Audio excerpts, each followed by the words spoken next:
చిన్ని అయితే అక్కడ అలా గుడిలో దేవుడి దగ్గర దండం పెట్టుకొని నిలబడి ఉంటుంది. ఇంతలో అక్కడికి పూజారి గారు వచ్చి, అమ్మ పాప ఇదిగో ప్రసాదం తీసుకో అని చెప్పి ఇస్తూ ఉంటారు. అది చూసి చిన్ని అయితే నా పేరు పాప కాదు చిన్ని అని చెప్పి అంటుంది. సరేలే అమ్మ ప్రసాదం తీసుకో అని చెప్పి ఇస్తారు.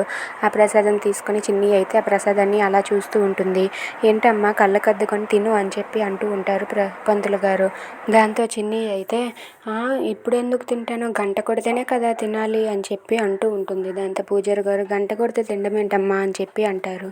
అవును, మా జైల్లో గంట కొట్టాకే భోజనం ఏదైనా తినేవాళ్ళం అని చెప్పి అంటుంది. నువ్వు జైలు నుండి వచ్చావా అమ్మ అని అడుగుతూ ఉంటారు. నేను జైలు నుండి రావడం కాదు, నేను పుట్టిందే అక్కడ అని చెప్పి చిన్ని పూజారి గారితో చెప్తుంది.